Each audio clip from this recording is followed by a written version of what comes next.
नमस्कार, मैं हूं श्वेता मिश्रा अवस्थी और आप देख रहे हैं बिग फाइट लाइव। वोटिंग पूरी हुई, फिर ओपिनियन पोल, फिर बाड़ेबंदी और फिर रिजल्ट। पिछले कुछ सालों के चुनावों को अगर देखें तो कुछ यही सिलसिला चलता आ रहा है। इस बार भी 5 राज्यों की वोटिंग पूरी हो चुकी है और ओपिनियन पोल भी सामने आ चुके हैं और ऐसे में बाड़ेबंदी भी शुरू हो गई है। और एक बार फिर राजस्थान की ओर नेताजी ने रुख कर लिया है। राजस्थान समेत कई राज्यों में बाड़ेबंदी शुरू हो गई है। राजस्थान में करीब 20 प्रत्याशियों के आने की चर्चा है, तो गोवा में भी 37 प्रत्याशियों की बाड़ेबंदी हुई है, क्योंकि रिजल्ट से पहले प्रत्याशियों को सेव करने पर जोर लगाया जा रहा है, ताकि रिजल्ट के बाद अगर सरकार बन रही हो तो बहुमत के लिए बाद में जोर ना लगाना पड़े। आज बात इसी खास मुद्दे पर, जब चुनाव गॉन तो फिर बाड़ेबंदी ऑन।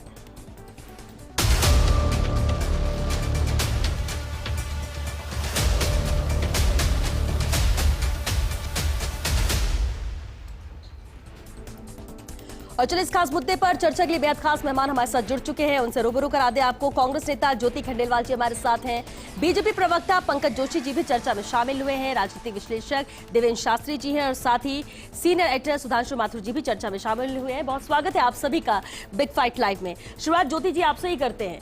पहले चुनाव का इंतजार होता है, फिर रिजल्ट, लेकिन रिजल्ट से पहले जो सबसे ज्यादा जोर लगाया जाता है बाड़ेबंदी का, और बाड़ेबंदी में कांग्रेस के लिए जो सबसे सेफ जोन है वो राजस्थान है। एक बार फिर वही नजर आ रहा है, क्यों? देखिए श्वेता जी, देखिए जहाँ तक बात है कि रिजल्ट आने की, चुनाव होने की, वो तो निश्चित रूप से जनता अपना वोट डाल चुकी है और तय कर चुकी है कि कौन उनका उम्मीदवार होने वाला है, कौन जीतने वाला है, कौन विधायक जीतने वाले हैं। जहाँ तक मैं इस बाड़ेबंदी की बात करूँ तो अब इसे आप बार बार चाहे बाड़ेबंदी कहे, चाहे हम पार्टीज इसको बार बार सभी का एक साथ इकट्ठे होकर के गेट टुगेदर कहें, या आगे की रणनीति बनाना कहें, या ट्रेनिंग प्रोग्राम कहें, या अपने विधायक का नेता चुनने की बात कहें, सबकी सहमति लेने की, सबकी आपसी चर्चा लेने की बात कहें, एक ही बात है। लेकिन चूंकि हम देख रहे हैं कि पिछले कुछ सालों से, जब से मैं बहुत स्पष्ट रूप से कहना चाहूँ तो बीजेपी जब से केंद्र की सत्ता में आई है, तब से हम देख रहे हैं कि चुनी हुई सरकारों को गिराने का काम, बहुमत ना होने के बावजूद सरकार बनाने की एक कहते जबरदस्त तीव्र इच्छा वाली जो बात होती है उसको पूरा करने की बात कहे। क्योंकि हमने देखा पिछली बार गोवा में हुआ, मणिपुर में हुआ, कर्नाटका में हुआ, फिर मध्य प्रदेश में हुआ, जहाँ एक राजस्थान में भी ये सब चीजें, हाँ बिल्कुल निश्चित रूप से जब हम देख रहे हैं कि सामने वाली पार्टी जो है वो हर तरह के हथकंडे अपनाने को हमेशा तैयार रहती है कि कैसे भी हमको ये इनके प्रकरण सरकार बनानी है, तो समय के साथ अगर हम देख रहे हैं कि लगातार सामने वाली पार्टी अगर इस तरह की चीजें कर रही है तो सतर्कता बहुत जरूरी होती है। इसमें कोई बात नहीं है कि किसी तरह का दबाव वो ना बनाए, किसी तरह का प्रलोभन वो ना दे। ये सब चीजें मुझे लगता है कि आज के इस सिनेरियो में, आज के इस परिप्रेक्ष्य में जब हम देखते हैं तो बीजेपी का एक नया तरीका चेहरा सामने आया है। नए तरह के लोकतंत्र को नहीं कहूंगी, लोकतंत्र को खराब करने में, लोकतंत्र को की जो गरिमा है उसको गिराने का जो काम जो लगातार किया जा रहा है, तो उसमें निश्चित रूप से कांग्रेस पार्टी ये चाहती है कि अगर जनता ने अगर समर्थन दिया है पार्टी को तो फिर जनता की चलिए, यानी बाड़ेबंदी को लेकर सवाल कोई कितना भी करे, लेकिन सेफ साइड कांग्रेस से करने को मजबूर है, क्योंकि सामने वाली पार्टी ये करने को मजबूर कर रही है। पंकज जी, आपने सुना भी ज्योति जी ने क्या कहा कि हमारे विधायकों को, यानी वही है खरीद फरोख्त, अपने साथ न मिला ले, जीत कर कांग्रेस से आते हैं, शामिल बीजेपी में हो जाते हैं, बीजेपी सरकार बना लेती है। ये जो नया ट्रेंड सेट कर दिया बीजेपी ने, इसी का डर और इसलिए बाड़ेबंदी। देखिए श्वेता, एक बहुत बड़ी चीजें है कि मुझे बताइए कि पंजाब में सरकार किसकी, अभी तक मुख्यमंत्री कौन है? अभी सरकार गिरी थोड़ी है, वहां सरकार अभी है ना। तो यहां क्या हुआ ऐसा कि जो है आप पंजाब से यहां आ रहे हैं, सरकार आपकी वहां भी है भाई, क्या चीज आपके पास वहां नहीं है? और राजस्थान में ऐसी क्या चीज है आपके पास में? लेकिन कहीं ना कहीं जो बात आपने कहा ना, क्योंकि कुछ दिन पहले आप देखिए कानून मंत्री इनको छोड़ के चले जाते हैं, G23 छोड़ के चले जाते हैं। दूसरा, कहीं ना कहीं जो है राजस्थान की बात बिल्कुल ठीक है, इन जो है 3-4 सालों में ये बात जरूर है कि राजस्थान जो है यहाँ पर किन्हीं लोगों के लिए जो है एक सुरक्षित स्थली बहुत जरूर बनी है। चाहे वो रीड पेपर वाले लोग हों, चाहे अदर लोग हों, उनके लिए एक सुरक्षित स्थली बनी हुई है। तो शायद लगता है, मुझे लगता है कि इनको लगता है कि राजस्थान बड़ा सेफ है, और शायद हो सकता है इनके जो खिलाड़ी है वो इस मामलों में तो सेफ चल रहे हैं। कितनी बार बाड़ेबंदी हुई, चुनाव होते राजस्थान में विधायक लाए जाते हैं। वो इसलिए ना, वो इसलिए है क्योंकि क्या है, देखिए वो इसलिए है, नहीं मैं बताता हूँ, वो इसलिए है क्योंकि आप खुद कहते हैं कि यहाँ के जादूगर है, तो जादूगर क्या करता है? असलियत थोड़ी दिखाता है जादूगर, जादू तो वही दिखाते हैं जो रियल नहीं होता, वो जादू होता है, तो वही जादू यहाँ दिखाना चाहते हैं। लेकिन डर तो बीजेपी, ये बार बार ये कहते हैं कि बीजेपी से डर है हमें, बताइए मुझे, बीजेपी ऐसा करती है, वो बीजेपी से क्या डर है? पंजाब से गोवा में बीजेपी जो हुआ, गोवा के भी विधायक आ रहे हैं, वो भी कहीं भेजे जाएंगे। ये कराओ ना, लेकिन इनको देखिए, मैं कराऊं ना, देखो जो लोग, भाई आप देखिए, लोग जो हैं आज बताइए, केंद्र में सरकार है, केंद्र में लोगों ने वोट दिया, सब कुछ दिया, और फिर जो है जब भी चीजें होती है, आपने खुद देखेंगे कि कोई भी चीज हो, कभी ईवीएम पर प्रश्न हो जाएंगे, कभी आज बड़े अच्छे अच्छे प्रश्न उठेंगे। लगातार 6-7 चरणों के चुनाव हो रहे हैं, 6-7 चरणों में लगातार हर एक चरणों में चुनाव हुए, ईवीएम जो है जाकर के वहां जमा हो गई, लेकिन आज तक कोई दिक्कत नहीं हुआ। दिक्कत कब हुई? जब आपने अपने फ्लैश ऑन किए, ऑन करते ही लगा कि ये एग्जिट पोल आने लगे हैं, तो बस फटाफट निकल करके जो है अब जो है कहां तोहमत लगाएं, किधर बचें, कैसे कहें, तो वो चीजें जो है सामने अब आएंगी, और बहुत सारी चीजें आएंगी। अभी तो आप देखिए 24 घंटे 36 घंटे जो बाकी हैं, आपकी उन चीजों में बहुत सारी चीजें भी आएंगी, और बहुत निकल के आएंगी। और फिर आप देखिए, गोल नहीं, हम तो भी नहीं कह रहे आज। देखिए जो लोग जो है कभी नकारा निकम्मा नालायक कहते हैं, उसके बाद में जो है नाना करते हैं, प्यार तुमसे कर बैठे, फिर वो कहते हैं हम तो ये बोले ही नहीं, हम तो ये बोल रहे थे कि नाना करते हैं, प्यार तुमसे कर बैठे। तो मैं ये कह रहा हूं, ये लोग आएंगे, ये केवल शब्दों को परिवर्तन करेंगे, बाकी सब कुछ वहीं रहेगा। देवेंद्र शास्त्री जी, बाड़ेबंदी को लेकर राजस्थान चॉइस और एक बार फिर से वही हो रहा है, ये इतना डर क्यों होता है? हमारे विधायक हमारी जीत की, यानी कि अपने लोगों पर भी भरोसा नहीं है।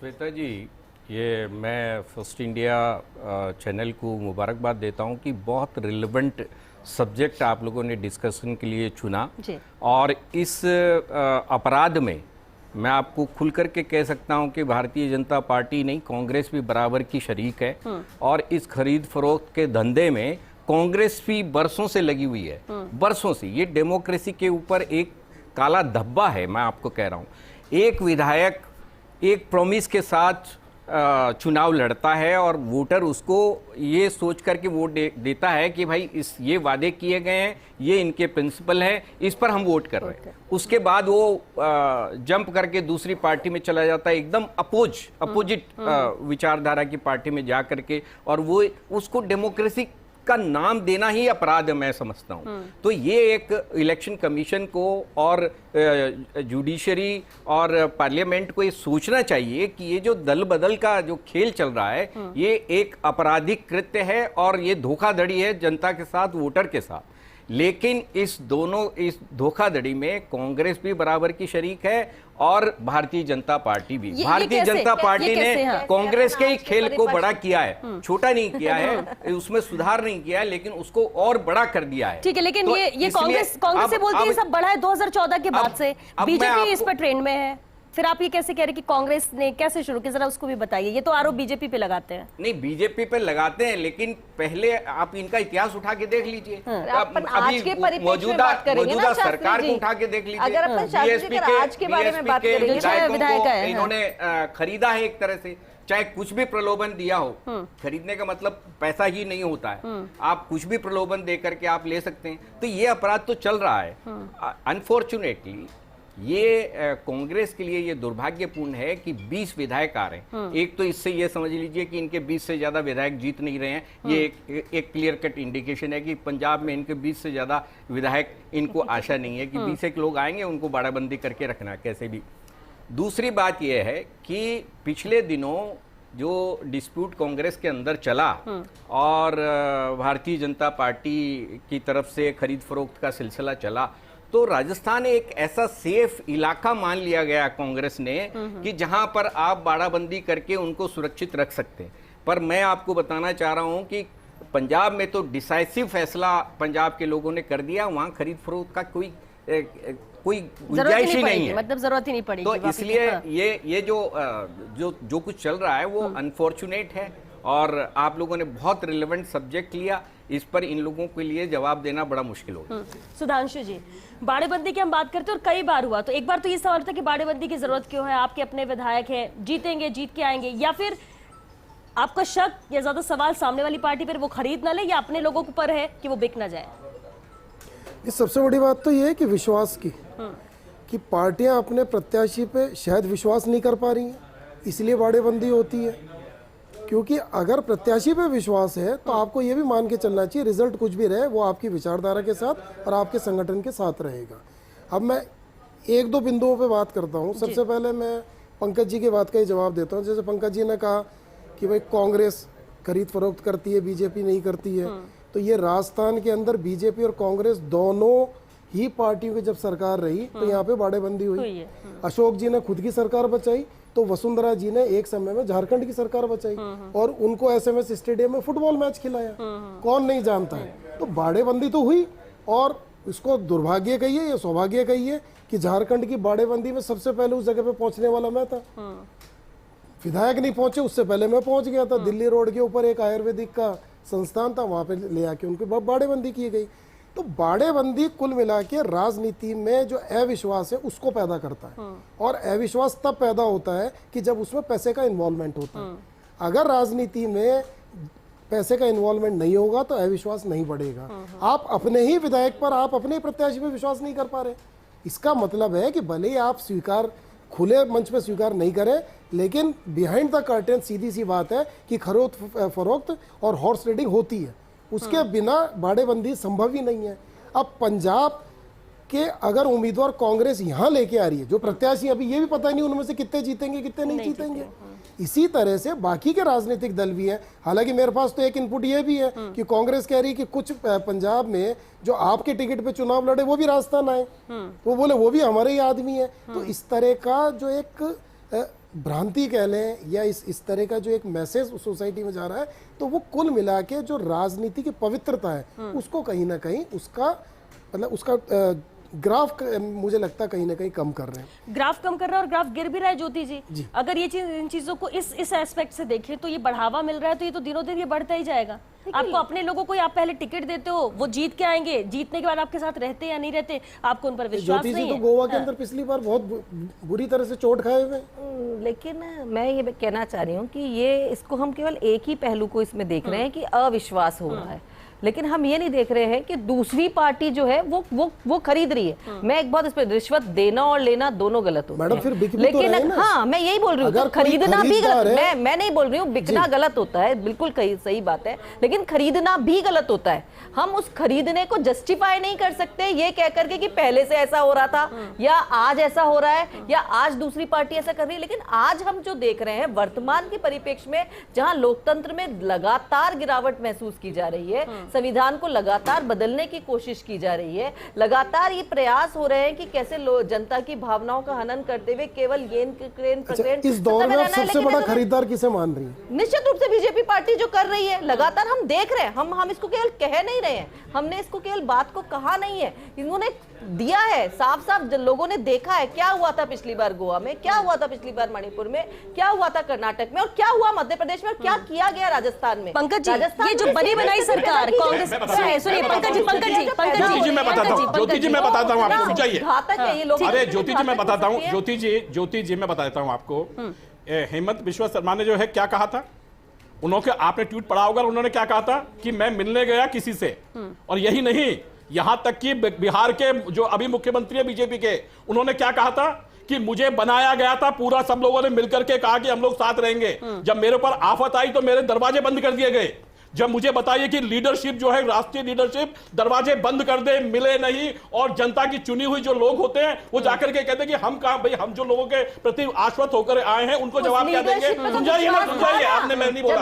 अरे सुनो तो सही मैडम, सुन तो जाइए ना, सुन तो जाइए ना। मैं फिर वो कहूंगा, देखिए मैं कई बातें नहीं कहना चाहता, देखिए क्योंकि कई व्यक्तिगत चीजें आ जाएंगी, लोगों की ऐसी स्थिति आ जाएगी कि किसी ने जो है यहाँ के बड़े से बड़े आदमी, एक बड़े समाज के आदमी, उनको आपने जो है बेसिकली कैसे बिस्किट खिला दिए, यदि वो बात आ जाएगी तो यहाँ जो है उबाल आ जाएगा राजनीति में। और बेचारे उनको जो है बड़ी परेशानी थी कि उनको खाना पड़ा, लेकिन उन्होंने नहीं खाया। अगर गलत है तो उबाल आने चाहिए। अगर इशारों में क्या साफ साफ बताइए, आप साफ बताइए, आप साफ साफ बताइए, आप कीजिए।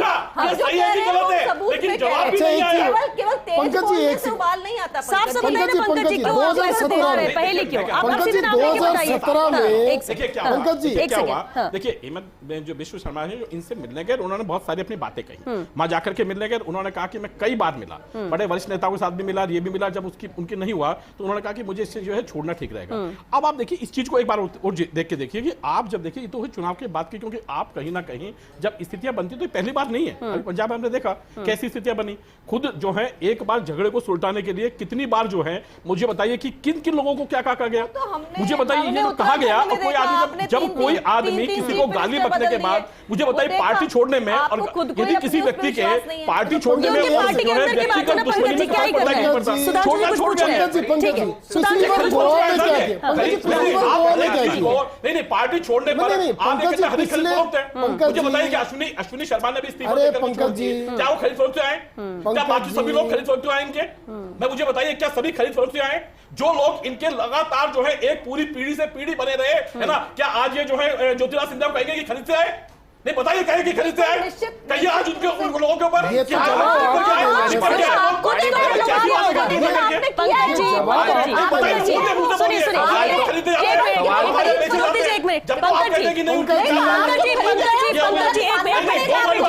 रहे हैं, खरीद रहे हैं, पिछली बार हर तरीके से डरा रहे हैं, हर तरीके से खरीदने का। ज्योति जी एक मिनट, पंकज जी सुनिए, पंकज जी सुनिए, एक सेकंड। यहाँ भाड़ेबंदी से मतलब है, यहाँ विधायकों को पैसा दे करके 50-50 करोड़ 100 करोड़ रुपए देकर के खरीद फरोख्त करने और रातों रात पार्टी बदलने का सवाल उठ रहा है। विश्वजीत शर्मा वाला इशू यहाँ आप उसको पैरेलल नहीं ला सकते हैं, या पार्टी कोई छोड़ के जा रहा है उससे इसका संबंध नहीं है। मैं ये कह रहा हूँ कि चुनाव से जीतने के बाद अभी जो है उन्होंने कहा, सुधांशु भाई ने कहा, मुझे बताइए कि आपके लोग भी आए हैं, तो क्या वो खरीद करके आए क्या? नहीं, कौन आया है? बीजेपी नहीं, सभी पार्टियों में मैं कह रहा हूँ यहाँ बाड़ेबंदी कौन कौन आया है? नहीं, आप विषय गलत अब देखिए ऐसे सुनिए, हाँ बिल्कुल ठीक है, लेकिन अगर आप ऐसे लिस्ट बनाने लगेंगे तो कोई एक पार्टी नहीं है, सभी पार्टी में अगर कोई खरीदने के लिए तैयार है तो कोई बिकने के लिए भी तैयार है, तभी तो सफल हो पा रहा है। वो किसी भी पार्टी में हो सकते हैं, कोई बीजेपी में इसकी बात नहीं कर रहे हैं, कांग्रेस की भी बात कर रहे हैं, देखिए कांग्रेस की भी वही बात कर रहे हैं, बिल्कुल ठीक है। लेकिन कोई जो है, मतलब आपको अब इस पूरे हिंदुस्तान में किसी पे विश्वास नहीं है, किसी को ईसी पे विश्वास नहीं है, किसी को सीबीआई पे विश्वास नहीं है, किसी को उस पे नहीं है।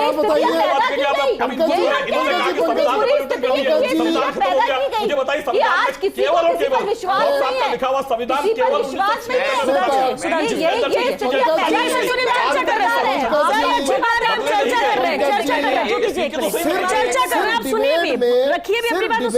हल्ला मचा के हम टाइम खत्म कर दें और मूल मुद्दे पे चर्चा नहीं होने दें, मुझे लगता है सर ये चीज ठीक नहीं है। चर्चा करिए, मुद्दे पे चर्चा करिए, मजा उसी पे ही है ना सर। मैंने एक सवाल उठाया था, करोड़ों दर्शक देख रहे हैं, श्वेता जी आप उस पर इनकी राय लीजिए कि क्या ये नैतिकता है किसी भी विधायक, किसी भी पॉलिटिकल पार्टी या किसी भी नेता की कि एक विचारधारा के तहत चुनाव लड़ा और उसके रातों रात वो बदल जाए? मुझे बताइए, मैं कह रहा हूं उसको डिस्क्वालीफाई करना चाहिए। क्या भारतीय जनता पार्टी ने कभी बाड़ेबंदी नहीं की? नहीं, मैं जो सवाल पूछ रहा हूँ बताइए सर। नहीं, क्या कभी भारतीय जनता पार्टी ने किसी राज्य में बाड़ेबंदी नहीं की? भाई मुझे बताइए 1980 पहले तो हमारा अस्तित्व नहीं था सर। मैं वो 80 में आप ये बताओ ना,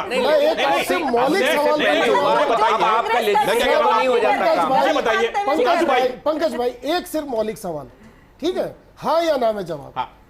क्या कभी भारतीय जनता पार्टी ने बाड़ेबंदी नहीं की? सुधांशु भाई अब आपके मैं फिर हाँ या ना, नहीं सर, हाँ या ना, क्या कभी भारतीय जनता पार्टी ने बाड़ेबंदी की या नहीं? पार्टी बनी, 2 प्रत्याशी रहे तो भी हम एक साथ रहे, और जब हम जो है 300 रहे तो भी एक साथ रहे। तो फिर झारखंड के जो है अपने विधायकों को आप राजस्थान क्यों लाए? अरे हम कह रहे हैं ना, हम जब 2 भी थे तब भी रहे और 300 थे तब भी हम साथ रहे। सर मैं कह रहा हूं, रहे ना, अगर आप विधायकों को राजस्थान क्यों लाया गया सर? कल मुझे बताइए, झारखंड और राजस्थान में करीब 1300 किलोमीटर की दूरी है। कभी आपने बूथ अध्यक्ष देखे क्या? कभी आपने जो जो है मंडल सशक्तिकरण देखे क्या, आपने कभी इस देखी क्या? ये तो हमारी तो जो है ये पूरी जो चीजें हैं हम तो खुल करके कहे भाई हम ये जो लोग होंगे हमारे यहाँ जिस दिन चुनाव दिया जाता है उसी दिन कह देते भाई आप सब लोग चुनाव लड़ेंगे, इस तरह के चुनाव लड़ेंगे। पार्टी सर, चुनाव ये लड़ेंगे। चुनाव की प्रक्रिया है। चलिए ठीक है, आप कह रहे नहीं, आप कह रहे नहीं, पंकज जी, ठीक है, आप कह रहे चुनाव हैं की कि आप क्या प्रक्रिया हमेशा और से होती थी। बाड़ेबंदी में क्या आप समानता बिठा रहे हैं? मतलब हम सर, मतलब मैंने हमारी एक सवाल चीज को पूछा, आप उसको मान लें, मैं एक तो क्या सवाल बाड़ेबंदी? पूछा, आप उसका अभी तक जवाब नहीं दे पा ये रहे। भाई- आप बताइए वसुंधरा जी के देना टाइम में चाहते नहीं झारखंड है। के विधायक क्यों आए? चलिए ये चीज बताइए मेरे को, अरे उस टाइम मुझे क्यों यहाँ पर नहीं, उनको अरे फुटबॉल आप मैच मुझे खिलाए पूछिए, झारखंड वाले गए? बताएं। यहाँ क्या उस टाइम पर्यटन क्या का भाई, आयोजन महाराष्ट्र के किया? यहाँ पर्यटन का आयोजन किया? बीजेपी के विधायक कहाँ घूमे? उस टाइम क्या परिस्थिति थी मुझे नहीं जानना, मैं कह रहा हूं पार्षदों आपको। को नहीं किया सर, गया, मैं- आपने राजस्थान में नहीं किया लेकिन गया। अच्छा, चलिए आज ठीक की है, परिस्थिति बताइए। चलिए ठीक है, मैं आपको ठीक एक है, एक चीज बता रहा ठीक है, हूँ। एक मिनट, मैं आपको ठीक है, एक ठीक है एक चीज पंकज जी, बता उस समय की परिस्थितियां नहीं बदलती, आज की हम बात कर लेते हैं। आज सुधांशु जी, बाड़ेबंदी बहुत ट्रेंड पर आ गया, चुनाव के बाद बाड़ेबंदी ये होना तय है। बीजेपी की भी जब हुई थी तब उन्होंने कहा था कि हम तो प्रशिक्षण देते हैं, हमारे ये प्रशिक्षण शिविर, हम कोई बाड़ेबंदी नहीं करते, नाम आप कुछ भी दो। कांग्रेस कहती है हमारी बाड़ेबंदी नहीं है, हम सब एकजुट होकर।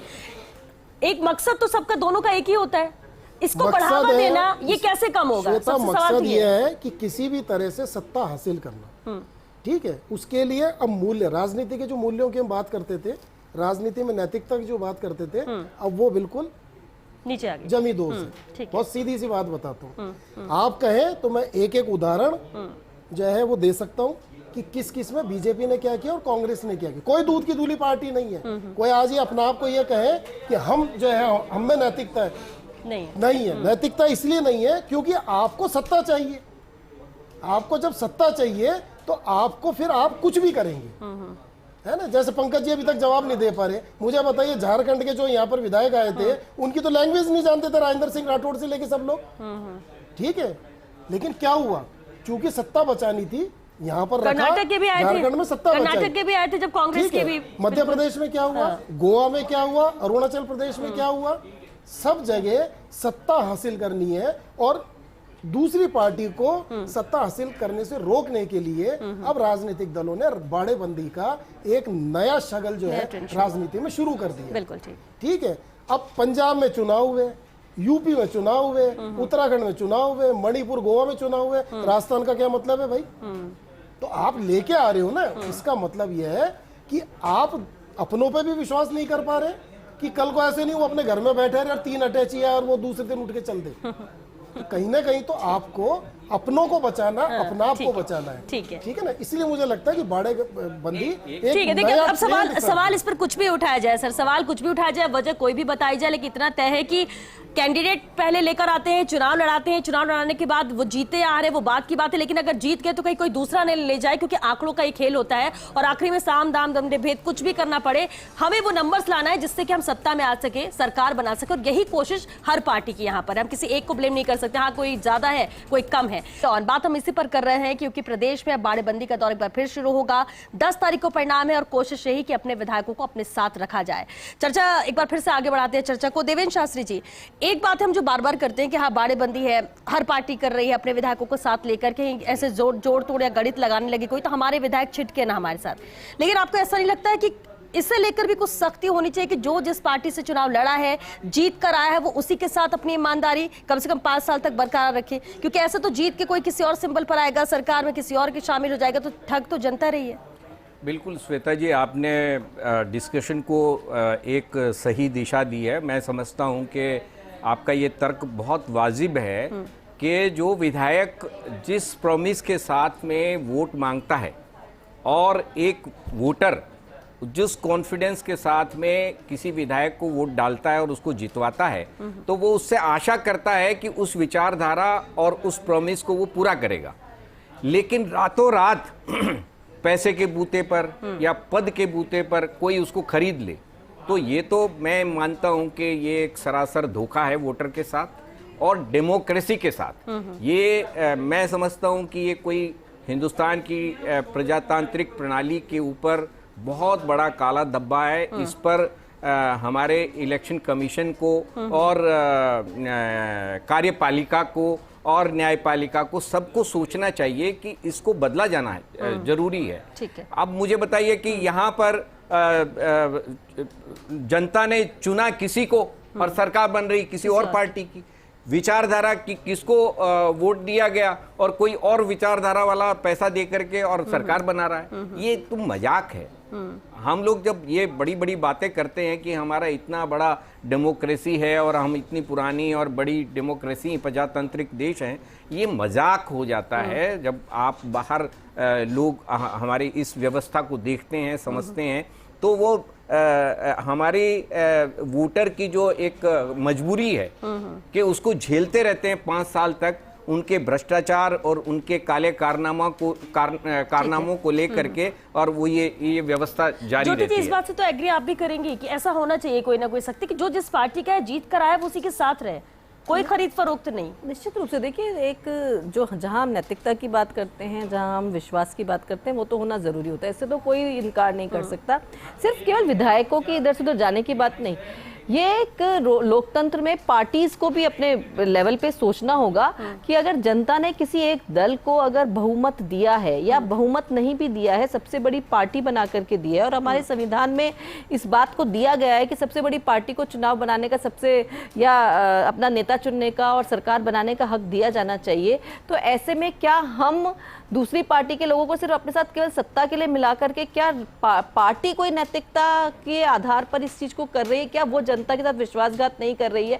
लेकिन हम यही चीज, ये नैतिक मूल्यों का पतन तो है ही, इसमें कोई बात ही नहीं है, और निश्चित रूप से डेमोक्रेसी के लिए सही भी नहीं है। लोकतंत्र को मजबूत करने के लिए अगर और सख्त, जैसे दल बदल कानून लाया गया है, लेकिन और अगर इस कानून को सख्त बनाया जाए तो ज्यादा बेहतर होगा। कम से कम हम यूं कहेंगे कि हम पार्टी की और विधायकों की नैतिकता को भी बचा पाएंगे और जनता के विश्वास को भी बचा पाएंगे। तो अगर कुछ बेहतर होता है तो इसमें कोई डाउट नहीं है। पंकज जी, बात तो हम सभी करते कि खरीद फरोख्त नहीं होनी चाहिए, ये बहुत गलत है, और करते सभी जरूरत पड़ने पर, क्योंकि एक कैंडिडेट उस वक्त बहुत इंपॉर्टेंट हो जाता है, क्योंकि अगर वोट आपके पास कम, एक विधायक कम है, आप सरकार नहीं बना पाओगे। आपको नहीं लगता कि अगर सच में हर पार्टी अगर ये सोच रही है कि नहीं ये गलत है, खरीद फरोख्त ना हो, विराम लगाने का इस पर तरीका यही है कि सख्ती हो, कानून सख्त आ जाए, सदस्यता ही खत्म हो जाए?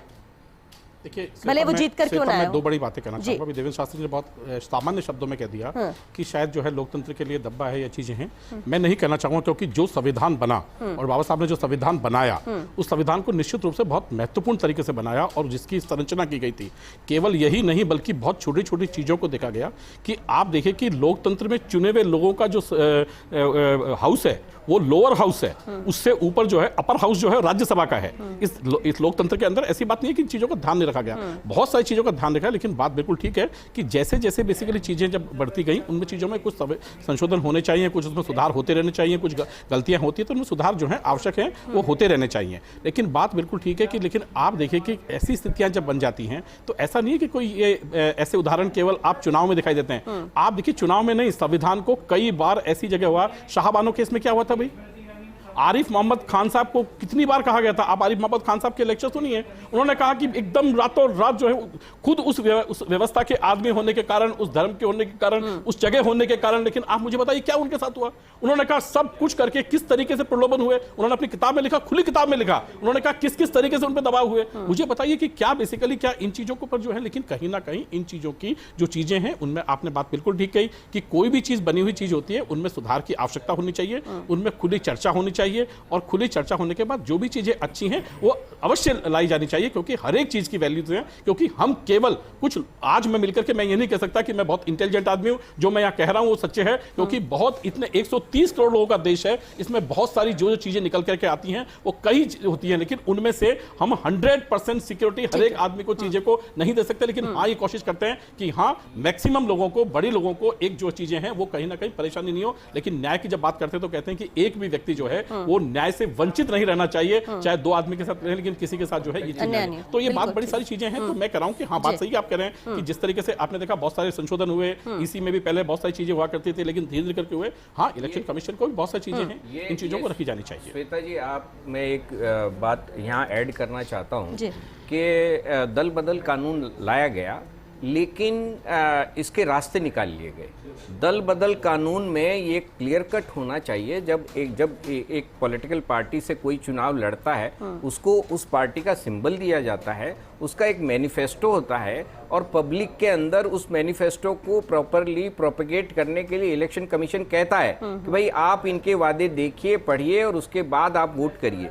जब हम डेमोक्रेटिक प्रोसेस को एस्टेब्लिश करने के लिए जब इतना जोर देते हैं, तो फिर जब आप उस वादों से और उस घोषणा पत्र से हटते हैं तो आपको डिस्क्वालीफाई करने का भी ये प्रोविजन लाना चाहिए था। इसमें एक परसेंटेज दे करके छोड़ दिया गया और मैं समझता हूं कि ये हमारे प्रजातांत्रिक व्यवस्था में जो उस वक्त तत्कालीन जो भी सरकारें थी जो इस कानून को लेकर के आई थी, उनकी बेईमानी थी कि उन्होंने उसकी गुंजाइश छोड़ी कि दल बदल कानून को फिर भी आप अवॉइड कर सकें और इस तरह का धोखाधड़ी जो है वो वोटर के साथ आप कर सकते हैं। मुझे लगता है कि इसको बदला जाना चाहिए। बिल्कुल।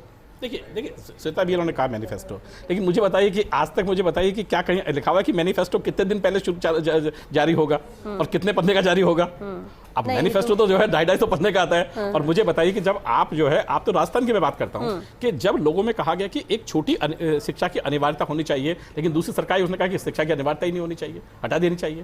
तो देखिए ये जो चीजें हैं कहीं ना कहीं बहुत सारी चीजों को देख करके जब संविधान बनाना, मैंने इसीलिए कहा कि 2 हाउसेज जब बने थे तो उनमें हर एक छोटी छोटी चीजों का भी ध्यान रखा गया था कि हो सकता है कहीं ऐसी चीजें नहीं हो जाए कि जो राष्ट्र के विरोध में हो जाए या राष्ट्र के कहीं जो है कि दिक्कत में नहीं आ जाए, तो उसको भी सेव करने के लिए उस संविधान में व्यवस्था की गई थी। मैं इसलिए कर रहा हूं कि संविधान में बहुत सारी चीजें, लेकिन हाँ मैं बिल्कुल बात को तरीके से हूं कि उनमें जो है आज भी सुधार के जो है उपाय होने चाहिए, सुधार की आवश्यकता उनके अंदर आज भी विद्यमान है कि आज हो सकते हैं। दल बदल कानून की भी बात हो रही है, बहुत सारी चीजें पहले से ही तय की है, लेकिन अगर आज की हम बात करें, कहते राजनीति का स्तर गिरता जा रहा है। वजह यही है कि खरीद फरोख्त बढ़ रही है। एक तरफ तो बात हम करते हैं कि इस पर विराम लगना चाहिए, इसे खत्म करना चाहिए, दूसरी तरफ यही जोर दे रहे हैं और इसको बढ़ावा मिल रहा है। कैसे रुकेगा ये? और आपको लगता है कि इस पर नियंत्रण करने का कोई रास्ता है जो इंप्लीमेंट किया जा सकता हो?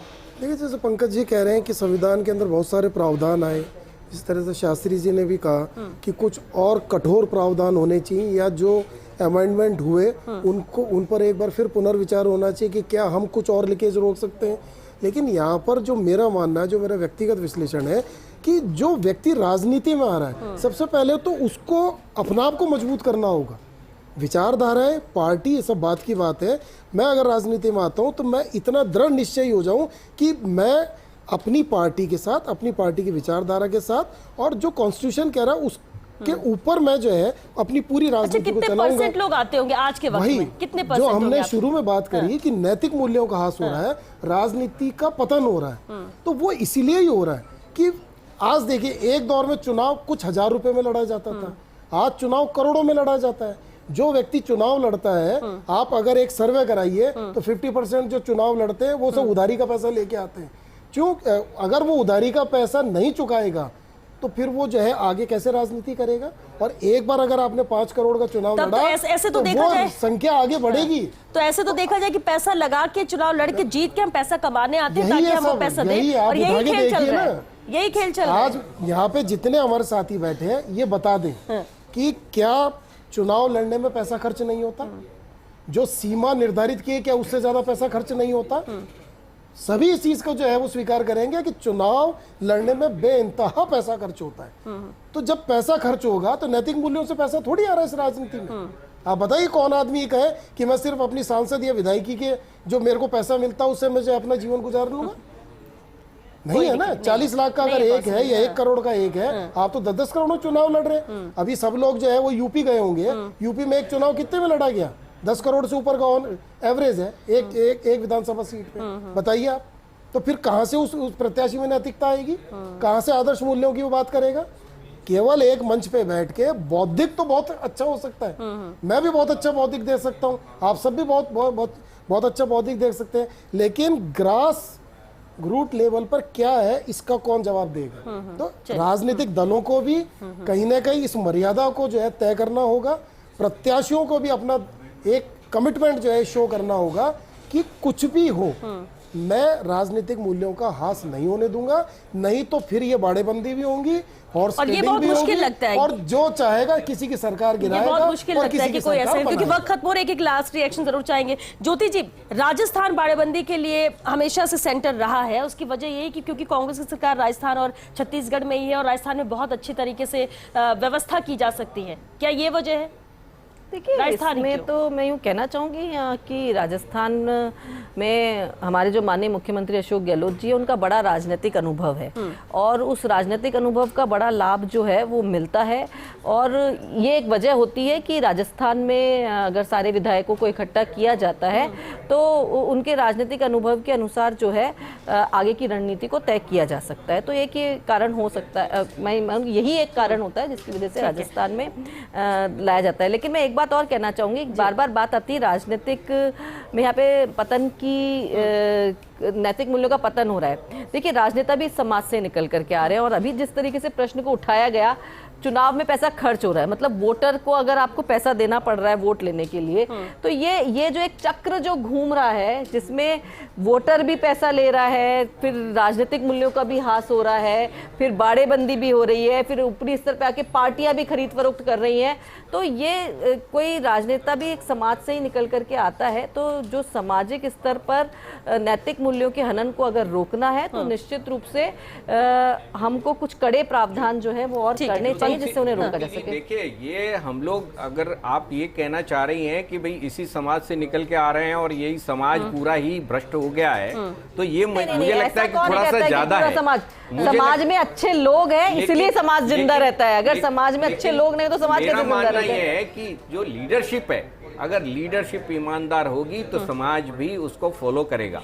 ठीक है, सच्चाई ये है कि हमारी लीडरशिप में जो पतन है वो बहुत गहरे तक हो चुका है। पंकज जी, बाड़ेबंदी जरूरत बन चुकी है क्या आज के वक्त में? नहीं, देखिए, मैं कह रहा हूँ बाड़ेबंदी जरूरत है या नहीं है। बाड़ेबंदी मैं कह रहा हूँ यदि कोई आदमी अपने लोगों को रखता भी है तो कोई चीज़ नहीं। लेकिन जो अभी सुधांशु भाई ने कहा, मैंने तो देखिए वो जमाना भी देखा है कि जब जयपुर शहर जैसी सीट पर से जो है यहाँ के हिजाइनस लड़े थे और चुनाव जीतने वाले केवल और केवल जो है यहाँ की सबसे, मैं कह रहा हूँ बहुत, मतलब जो है एक सामान्य से जो है लो परिवार से थे। और उसके बावजूद भी जब एक था वक्त जब मंच के ऊपर से, क्योंकि मैं उस टाइम बहुत छोटा सा था, जब हम कोई बोला करते थे तो वो भी यह कहा करते थे कि नहीं, उनके हिजाइनेस के ऊपर कोई प्रश्न नहीं उठाना चाहिए। हाँ, मैं गरीब हूँ, वो अमीर है, लेकिन इस प्रदेश इस जो शहर की जनता थी उन्होंने जो है उन गरीब को चुना। तो मैं कह रहा हूँ कि ये चीज़ें बहुत सारी, और ऐसा नहीं है हमेशा बड़े बड़े जो लोग हारे हैं वो हमेशा गरीब से ही हारे हैं, ऐसी कहीं नहीं है। बहुत सारे उदाहरण है, एक नहीं है, सैकड़ों उदाहरण है, हज़ारों उदाहरण है, और कई बार कई चीज़ों से हारते हैं। लेकिन हाँ, ये बात आपकी बात सही कही है कि जो राजनीति में बाड़ाबंदी हो या नहीं हो, लेकिन यदि बाड़ेबंदी या कोई चीज़ें किसी चीज़ अच्छी के लिए हैं तो आप खूब करिए ना। आप 3 दिन की जगह 10 दिन का शिविर रखिए, 20 दिन का शिविर रखिए, लेकिन जो बात आपने कही खरीद फरोख्त तो जो चीजें हैं ये जो है खत्म होनी चाहिए। देवेंद्र शास्त्री जी का जो एक लास्ट वर्ड था कि लीडरशिप जो है वो ईमानदार होनी चाहिए, इस बात से मैं बिल्कुल सहमत हूं कि जहां तक ऊपर की लीडरशिप ईमानदार होगी तो निश्चित रूप से धीरे धीरे करके नीचे भी जो है वो ईमानदारी आती जाएगी। और शायद हो सकता है समय लग जाए, लेकिन आएगी जरूर। ये उस समय का इंतजार रहेगा, बिल्कुल उस समय का, जब हम कहेंगे कि पाक साफ राजनीति होती है, सरकार बनाया जाता है और कोई भी यहाँ पर इतने पैसे खर्च करके, ऐसे में तो हम ये मान लेंगे कि जिसके पास पैसा नहीं है और अच्छा व्यक्ति है वो बहुत कुछ कर सकता है, वो कभी आ ही नहीं पाएगा राजनीति में क्योंकि पैसा नहीं है और वो चुनाव नहीं लड़ सकता है। तो इन चीजों में बदलाव होना चाहिए। हालांकि बाड़ेबंदी कितना फायदेमंद साबित होती है कि इसके लिए ये भी देखना होगा। बहरहाल वक्त क्योंकि खत्म हो चुका है, बहुत शुक्रिया आप सभी का इस चर्चा में शामिल होने के लिए। तो देखिए, 5 राज्यों में यहाँ पर चुनाव हुए, लेकिन 3 राज्यों की बात करें हम, उत्तराखंड, पंजाब और गोवा, जहां से विधायकों के राजस्थान आने की बात कही जा रही है। बाड़ेबंदी की तैयारियां यहाँ पर की जा रही है। छत्तीसगढ़ भी इसमें शामिल है, जहां पर भी विधायकों को भेजा जाएगा अलग अलग जगह। वजह भले ही डर हो, वजह भले ही ये अपने पर विश्वास ना हो, लेकिन जो भी है 10 तारीख को परिणाम आने के बाद कोशिश रहेगी कि ज्यादा से ज्यादा राज्यों में सरकार बना सके, और ये कोशिश हर पार्टी की। और ऐसे में जो जोड़ तोड़ कर सकता है, जो कोशिशें कर सकता है, जो भी मापदंड यहाँ पर तय कर लिए जाए, लेकिन लक्ष्य सभी का एक है कि सरकार हमारी बन जाए। देखते हैं कामयाब कौन होता है। चलिए, इसी के साथ बिग फाइट लाइव में आज के लिए बस इतना है। नमस्कार।